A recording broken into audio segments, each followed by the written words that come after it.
Hi everyone, this is Nia and today I want to paint something simple and fun. I'm going to doodle some teacups. I'm not very good at dividing up spaces, so I decided to sketch out the silhouettes of the teacups roughly before painting, but you can also paint this freehand if you would like. I'm using an A6 size here and I started by dividing it up into 9 sections by doing a 3x3 grid. And within this grid, I'm going to start drawing on some teacups. I like to play with the angle as well, so some of them has the top showing where some of them are just flat. I like to also play with the height so it can balance out the whole composition, since teacups would generally fit in a square composition since the squares are more like rectangles here. For some of the cups, I like to make them a little bit taller. In the middle, I've added a tall teapot to fill the space, and as for the rest of the cups, I want to play with the shapes. I also painted a mug on the left, but just think about how angled you want the sides of the cup to be and how curvy they are, and these small subtle changes will help create different designs. Sometimes I also like to add a saucer underneath and play with the rim of the saucer and the teacups. This doesn't have to be ergonomically correct.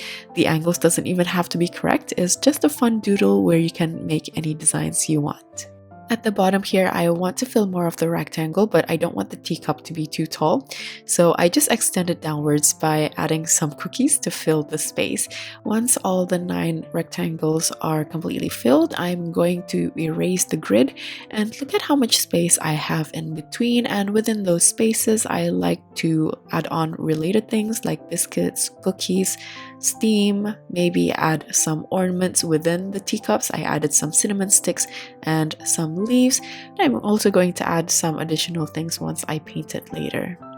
Next, let's go over the colors. On the left here, I have Sepia by Holbein, New Gamboge by Daniel Smith, Vermilion by Holbein, Yellow Ochre by Holbein, Buff Titanium by Daniel Smith, Indigo by Schmincke, and Aquarius Green by Roman Szmal.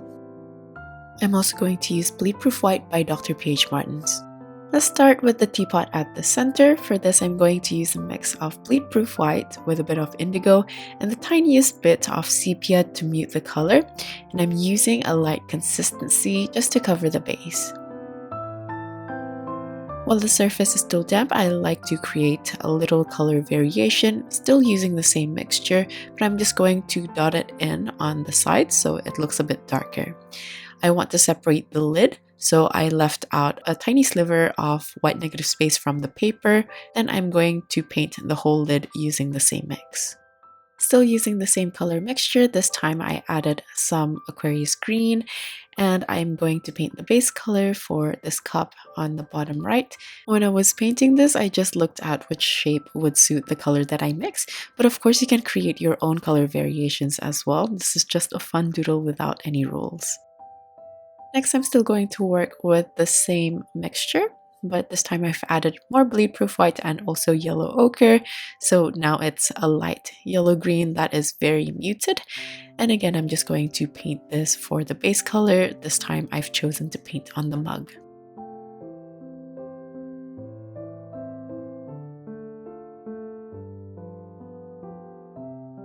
For the dainty teacup on the right, I've decided to just use a medium consistency of buff titanium.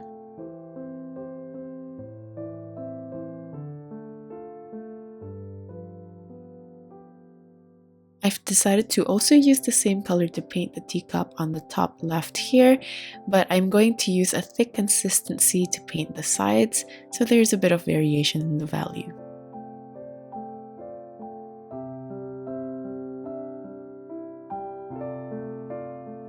Next, I'm going to make a muted peach color. For this, I use vermilion and bleed-proof white as the main mixture.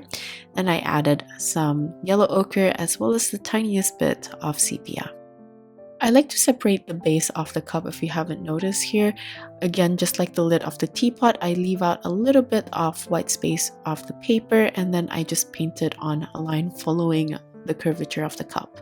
Next here, I'm using a mix of indigo with yellow ochre and a tiny bit of sepia to create a really dark blue color. But I'm just going to leave it for now. I've decided to add some gold rim to some of the cups by just using yellow ochre by itself.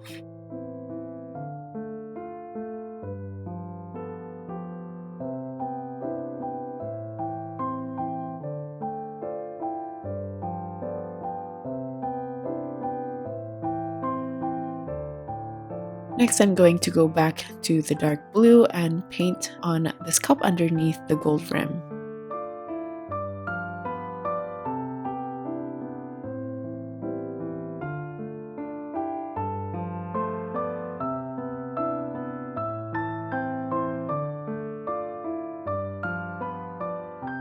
After this one, I'm going to add a thick consistency of Aquarius green into the same mixture, and this will look like a really deep forest green.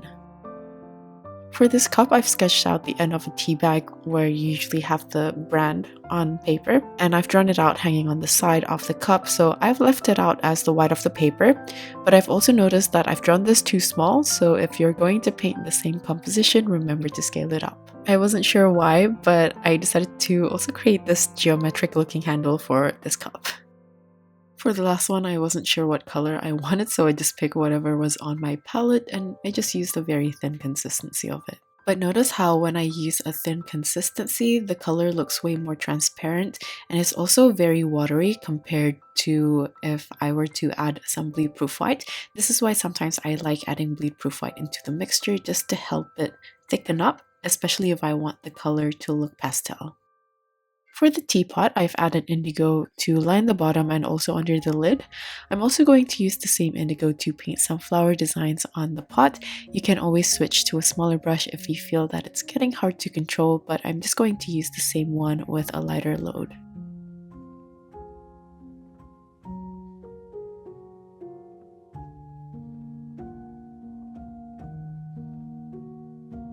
Moving on to the mug, I decided to use a dark green. I just added a bit of yellow ochre into this, so the green is more of a yellow green instead of that dark forest green. And I'm just going to paint on some thick lines, leaving out thin strips of the base color.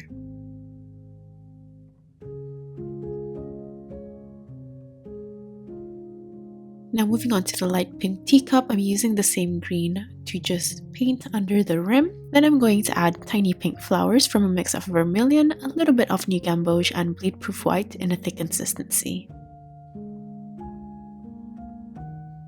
I'm also going to add tiny dots in the empty spaces. Now for this light cup, I'm going to use the green again since I still have a lot of it in my palette, and I'm going to paint some leaves going around the whole cup.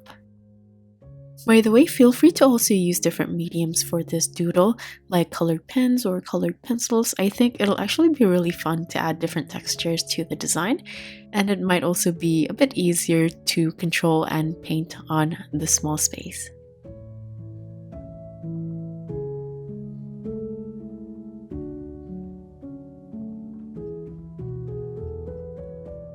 Next, I'm still going to use the same green, but since I'm running out, I added a lot of bleed proof white to turn this into an opaque light green, and I'm going to paint it on the dark green cup. I'm just somewhat dotting this and pulling this down to create short and thick brush strokes. Moving downwards, I'm going to use the peach mixture from the tiny flowers to add some roses. I think I also added a little bit of sepia so the color is a bit darker and more muted. I'm just going to paint 2 large ones and 2 small ones, then add some leaves surrounding it. After this, I'm going to go back to the teapot and use a mix of bleed proof white and a bit of new gamboge to add dots for the middle of the flowers. Then I used a mix of indigo and a lot of bleed proof white to create this really light blue color, and I just painted on polka dots. To make the rim look metallic and more golden, I decided to use a dark brown mixture from yellow ochre and sepia with a little bit of vermilion to warm up the brown slightly, and I'm just going to paint some random lines to give it a little bit of form and some gloss to the texture. For this cup, I'm going to darken the back of the rim as well as in between the curved and at the bottom of the cup. Back to the tiny flowers, I use a thick consistency mix of bleed proof white with a little bit of new gamboge for the center. Let's move along. For this one, I decided to paint 3 long stems, and I'm going to paint leaves at the top as well as on either sides of the stem. For this, it could be easier to just draw them on with white pen instead of a brush if you have access to it. I know I've painted this originally with a flat top, but I wanted to paint a rim and the line ended up looking too thick, so I just made the shape bigger so it looks like the inside of the cup instead. Moving on to the last cup, I just added vermilion to the reddish brown mixture on my palette, and I'm using a thick consistency here to paint 3 simplified tulips, and I'm going to follow downwards to add really dark green stems and also some leaves.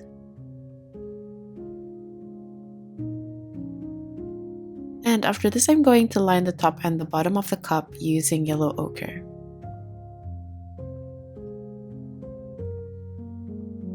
I'm also going to add the metallic effect using the dark brown mix from earlier. For some of the cups with the inside showing, I like to add the tea using either dark brown or lighter brown. You can use colors like sepia and yellow ochre, or even mix them together and add vermilion for a warmer brown. Personally, I like to mix and match according to the color of the cups. And while painting the liquid, when I remember, I like to leave out tiny negative spots to look like light reflections. For some of the lighter browns, I like to add depth to the cups by adding a darker brown at the bottom, like what I'm doing here. I'm going to paint the inside of these teacups. For some of the cups, I'm just going to use the same or similar colors to the design, but I think it'll also be cute to use maybe lighter tones for the dark cups so they don't look so heavy. Again, with the saucers, I'm just going to paint using similar colors to the cups so they match, and more or less similar mixes that I've used for this composition. Sometimes I like to also darken the bottom of the cups inside the saucer by using either a thicker consistency or a darker version of the same color.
I feel like the top part of the composition looks empty, so here I'm just going to add some little elements to extend the cups. I added some leaves and also some cinnamon sticks. I'm also going to color the spoon here and also add steam using a thin consistency of buff titanium.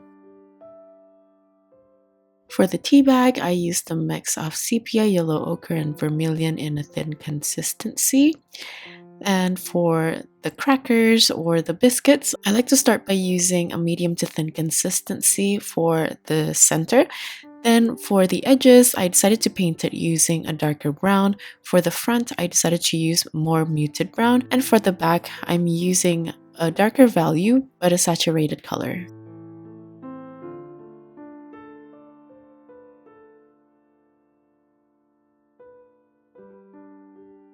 I'm also going to use the same color for these cookies in front of this cup, and I'm going to turn these into thumbprint cookies. While the surface is still damp, I'm going to add on the darker brown at the back of the cookies so it looks like there's a little well or a dip. And I'm also going to place this at the front so the cookies look a little bit round.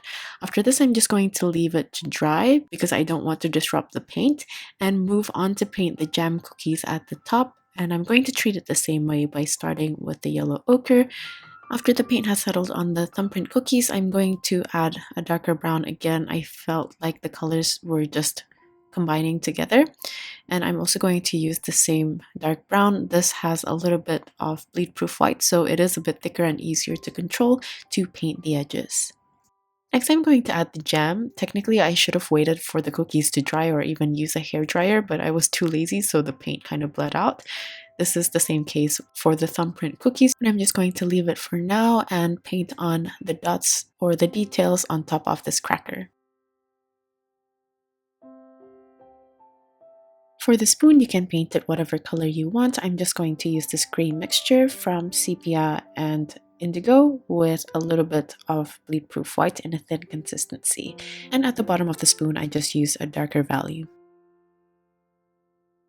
Now going back to the jam cookies, I'm redefining a bit of the red, and I left out some of the base of the red still, so it looks more three-dimensional.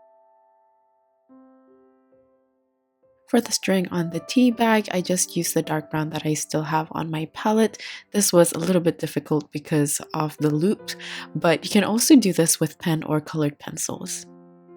Now that I've painted all of the elements, but I can still see some empty spots, I'm just going to add more elements. I'm adding more crackers here, and I'm going to also add some leaves as well as flowers around the composition. You can add anything you want. You can also use other mediums for this.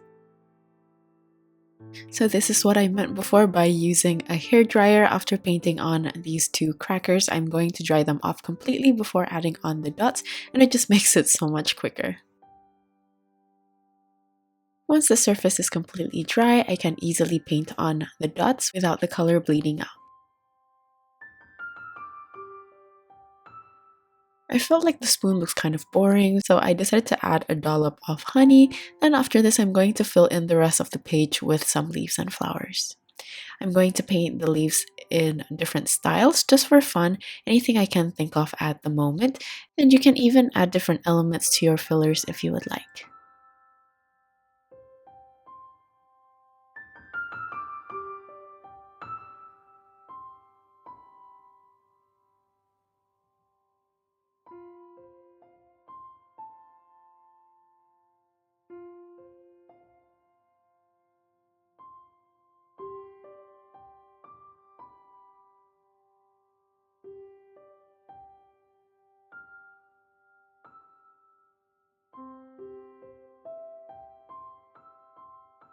Because the composition has mostly cool colors, I'm going to add some yellow flowers for a little pop of color.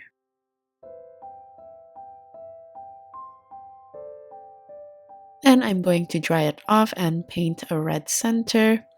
After this, I realized that the top still looks kind of empty, so I'm going to add another flower, but since I feel like there's a lot of yellow flowers already, I'm going to add a blue flower instead. After this blue flower, I think I'm fairly happy with the composition. I really like the color combination and design here, but let me know what you think in the comments. If you enjoyed this tutorial, please consider subscribing for more. The list of tools as well as my social media links will be in the description box. Thank you so much for watching till the end, and I'll see you at the next one. Bye!